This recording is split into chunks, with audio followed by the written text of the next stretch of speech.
Hi guys, Dugu here with a new video, and this video we're going to talk about a subject that a lot of PvPers actually have a issue with Season 3 and also Season 2. It was the MMR, yes, matchmaking rating, or even the CR gains for healers. And I want to say and preface that it seems that the MMR has been fixed this season, season 4, but there are a few explanations behind it, right? But it seems like season 4 is like less deflated, or at least like you started at the same rating as in season 3. So whenever I'm talking about rating, I'm talking about the MMR. So if you ended like, let's say, 2.1k, 2.2k, 2.4k, you would not drop to 1.8k the next season. You would have like a little soft reset this season where you were like, let's say right now 2k or 2.2k MMR. So it means that it is way faster to gain the rating that you had for season 3, which is a good thing. And let me tell you that the reason why it is a good thing is that the seasons in World of Warcraft are really punishing in that sense, where it seems like every season you try to climb back to where you were, and then you have like a few months left, like not months, but like more weeks, a few days even left to push ahead of what you had previous season. Some people may say that it is normal, so we don't have too much inflation, and the ratings are not like going 5k or 6k or whatever. And some people would say that it is a good thing that is actually soft resetting like this, because then people can actually see some improvements over seasons. So it means that season 3 you were 2k rated. Well, getting 2k rated is a bit easier this season because you already achieved it. So it means that you can actually say, look, now I'm going to push for 2.1k, or I'm going to push for 2.2k, and only your skill will decide if you're going to be able to do that. But if you, let's say, start at 1.7k MMR, well, the whole season you're trying to climb back to 2k because it's already hard enough to be starting at 1.7k, get back to 1.7k, and then try to climb like 300 rating MMR worth of matches towards 2k. And as you know, MMR is actually made to a point where you should be around 50% win rate. They don't want you to be 45%, and they also don't want you to be 55% win rate. They actually want you to stabilize at one point. But if you stabilize at, like, let's say 1.7k, it is really hard to get like the extra percentage of winnings to get back to 2k. So that was a big problem in season 3 and season 2. In season 1, it seems like the MMR was a lot more flexible, and you could push newer heights that you never actually reached before. Like, for example, with me, although I felt like I played well, but with my warlock I reached 2.7k in soul shuffle. I was really like glad with that. I got legend, and it was very fun. The queue times were really long, and that's why I just kind of stopped playing. It's not like I tried to go higher, it's more like I stopped because the queue times were too high, and I wanted to play other specs and other classes. But it was really fun. But then people were complaining about like, how comes in Soul Shuffle we get like newer heights? We should not have that. It should be more prestigious, kinda. And then they got nerfed it in season 2, where people actually had difficulties to even get just legend back, or like the queue times were horrendous because of that. Because people were actually saying, look, I don't want to play to stick at the same rating or like even lower than previous seasons, although my skill level hasn't changed. And that's the problem with today's MMR right now in World of Warcraft. And it kind of fixed this season, but again, I want to preface, it's good that they fixed it. Now they need to stick with it, also for War Within. So season 1, you reach 2k, you should be able to reach 2k again if your skill level hasn't been drastically lowered. If your skill level has been lowered, of course, if you're losing, you're going to lose MMR. That's normal. But if your skill level is the same, you feel like you're doing the same, but you are actually just not climbing to where you were, or you're stagnating at somewhere you should not be really it becomes really problematic. But why is it a problem for me? with season 3, for example, season 2. Like I said, you were playing with the same kind of skill level in mind. Of course, you have flavor of the month. So if you flavor of the month DH in season 3, or in season 1, like at the end of season 1, you had the Retribution Paladin, for example. In season 2, what was it? Like you had sub rogue at one point, and then you had like other specs, like also again DH. Windwalker at season 3 also. So you have a lot of flavor of the months that are actually going to be, or for example, boomkins. I think boomkins in season 2 were also good. Overall, without like any drastic power level change, like I would say skill level change, you should not be losing or getting more rating. You should be stabilizing at where you were before. You should like not be trying to grasp back to what you were and then try to climb with the few percentiles that you had to actually get better. And it feels like they got it right now, but in season 3 they got it really wrong. So now hopefully it's not like a bug that they said like, how come the same MMR as season 3 was the starting MMR from today? I hope it's not like this. I hope they actually thought about it and they said, look, it's logical that if you were season 3 2k, you should be kind of around 2k in season 4, if not more, if there is inflation. Again, inflation also makes up for numbers changes. So if it's inflated normally, your MMR from 2k season 3 should be a bit higher in season 4. That's what I actually got it with my resto druid. I don't remember what rank I got with my resto druid, but I played one soul shuffle. I didn't like record it, unfortunately, because I was a bit taken off guard. But I had like 2.50 MMR, so 2k50 MMR, which I never reached with my resto druid, I think. I never really went higher because I didn't play too much either.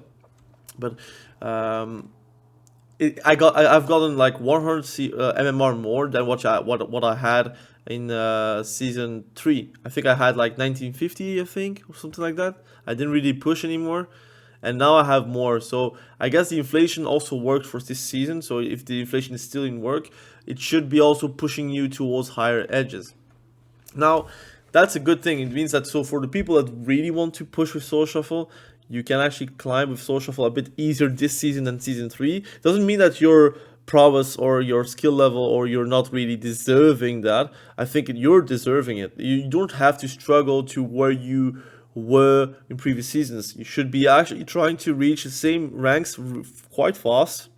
If you're not like terrible, like let's say you have a 50% win rate, you should be really going to where you were, and then you try from that point to get higher MMR or higher CR by getting better at the game, or having a lucky streak can also happen, or like a flavor of the month or balancing changes or whatever. Like something will push you towards the upstage of your MMR. But for that, you need to be actually reaching that MMR that you already reached from previous seasons. Now there is, of course, not all positives. Obviously, if that happens, it means that it is also easier to get certain rating thresholds that you would not have in season 2 or season 3. But my question is, why should it be harder artificially for nothing? Because this is artificial. Like this is like outside of your grasp. If you're like 52% win rate, you're going to climb very slowly. But if you're 50% win rate, it should not punish you and say, look, you're worse than previous seasons. No, if you're 50% win rate, so it means that you win half of your game. So it means that the MMR actually should work for you. It should be saying, look, you're going to stabilize to where you were before.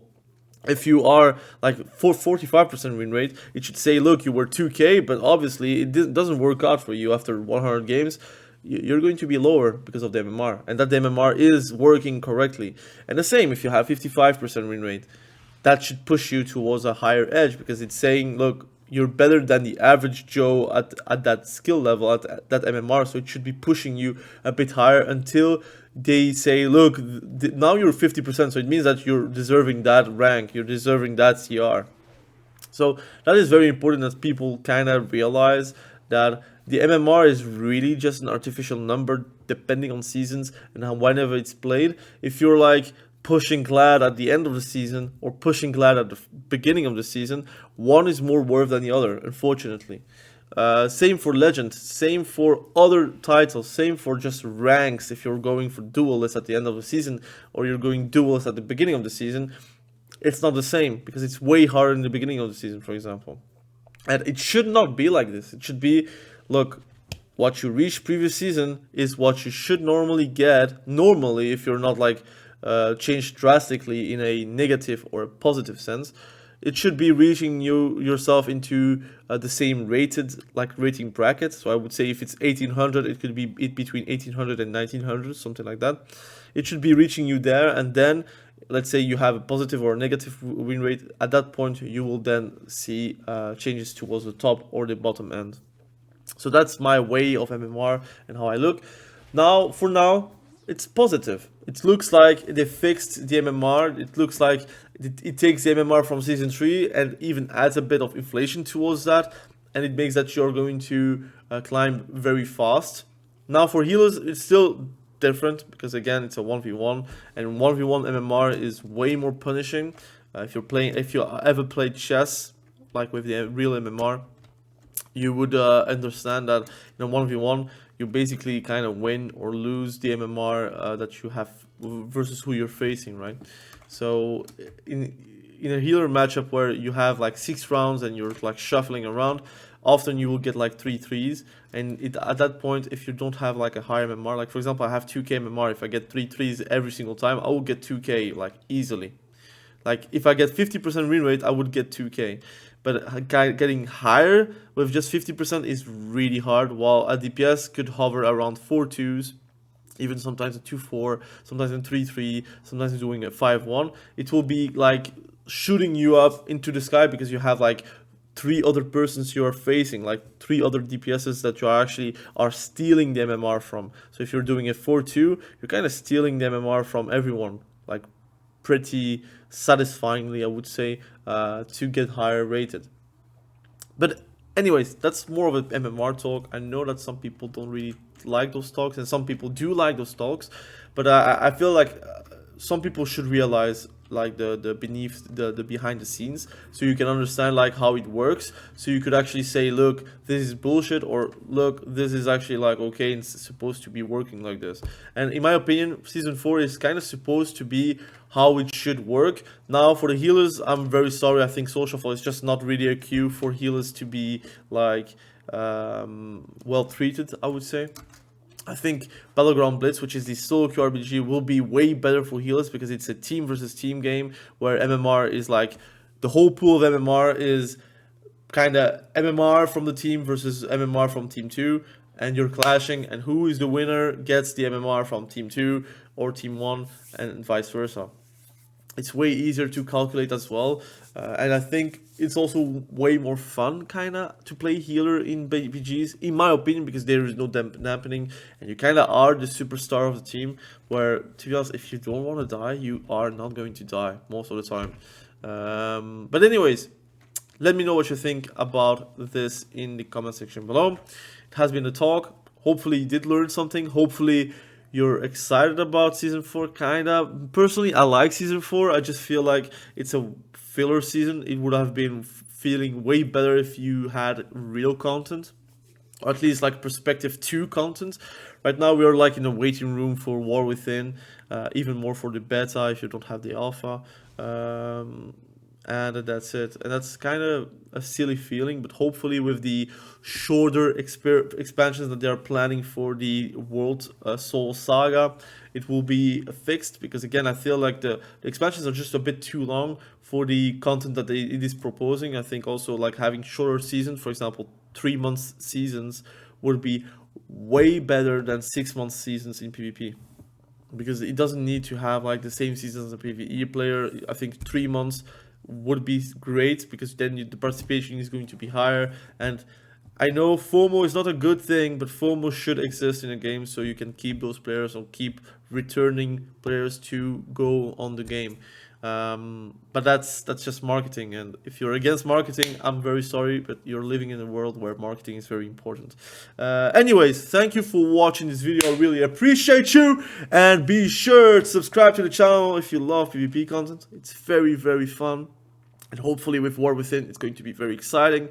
I have loads of PvP ideas going on for War Within. I just am afraid that in Season 4 Dragonflight there's not too much content to talk about.